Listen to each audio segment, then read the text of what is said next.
নমস্কার বন্ধুরা, আবার চলে এলাম নতুন একটা রেসিপি নিয়ে। আজকে বানাচ্ছি ডাঁটা দিয়ে আলু দিয়ে রুই মাছের ঝোল। এটা বানানোর জন্য প্রথমে মাছগুলোকে নুন হলুদ মাখিয়ে তারপর কড়াইতে তেল গরম করে মাছগুলোকে লাল করে ভেজে নিয়েছি। মাছগুলো ভাজা হয়ে গেছে। এবার কড়াইতে আরেকটু তেল দিয়ে তারপরে দিয়ে দিচ্ছি কেটে রাখা আলুগুলো, আর দিচ্ছি সামান্য নুন। আলুগুলো যখন লাল করে ভাজা হয়ে গেছে তখন সজনে ডাঁটাগুলো দিয়ে বেশ খানিকক্ষণ নাড়াচাড়া করে নামিয়ে নেব, কারণ সজনে ডাঁটাগুলো লাল করে ভাজবো না।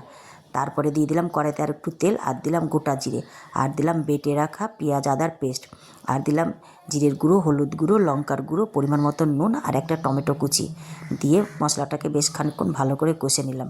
মশলাটা কষা হয়ে গেছে। এবার এর মধ্যে ভেজে রাখা ডাঁটা আর আলুটা দিয়ে খানিকক্ষণ কষে তারপর জল দিয়ে ঢেকে দিলাম, যাতে আলু আর ডাঁটাটা সিদ্ধ হয়ে যায়। আলু আর ডাঁটাটা সিদ্ধ হয়ে গেছে, আমি ঢাকনাটা তুলে নিয়েছি। এবার এর মধ্যে দিয়ে দিচ্ছি ভেজে রাখা মাছগুলো, দিয়ে বেশ খানিকক্ষণ ফুটিয়ে নেব। তারপরে দিয়ে দিচ্ছি সামান্য গরম মশলার গুঁড়ো। এবার খানিকক্ষণ নাড়াচাড়া করে এটাকে নামিয়ে নিলেই তৈরি হয়ে গেল।